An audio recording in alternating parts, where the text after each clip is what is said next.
Well, secondly, we're very bold. We're very bold.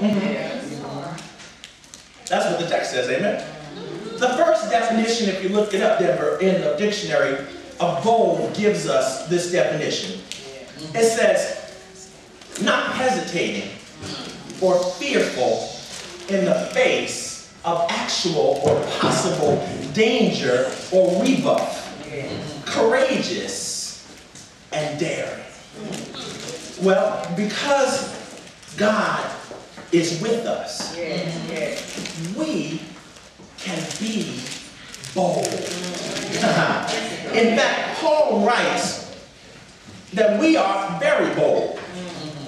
Now, can we go to English class for just a minute, Sister Moody? All right.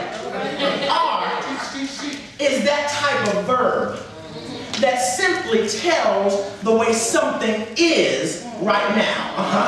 It does not speak about what something used to be, and it doesn't speak about what something will be. It simply speaks about what something is right now. Right now, we're in church. Right now, we're not at home. Right now, we are alive. Right now, we have a reasonable portion of our health and our strength. Right now, God is blessing us. Right now, we are bold.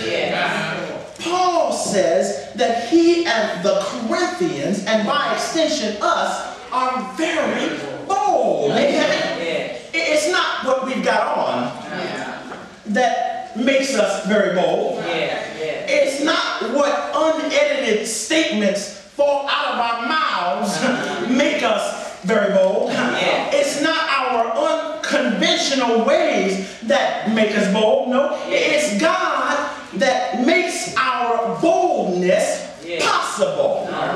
It's our testimony that makes us bold. The devil has thrown everything at us, including the kitchen sink, and still we stand. That's bold. Our friends and neighbors talk about us, calling us everything but what our mamas called us, and everything but a child of God, and we still have enough sense, we still have enough in us to smile. That's bold, y'all. The economy is down and unemployment is up, and we still have enough faith to tithe.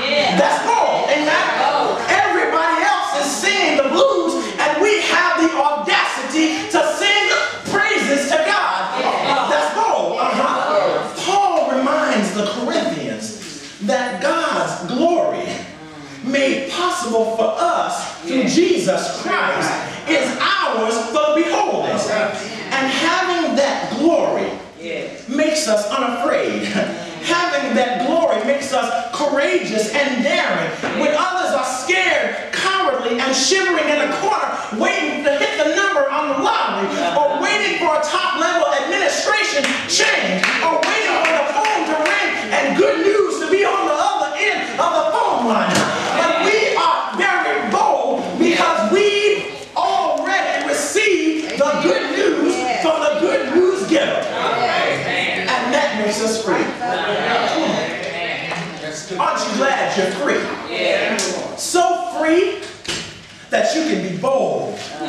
So free that you can be courageous for Christ. So free that you can be audacious and conspicuous for the present and coming King of Kings and Lord of Lords.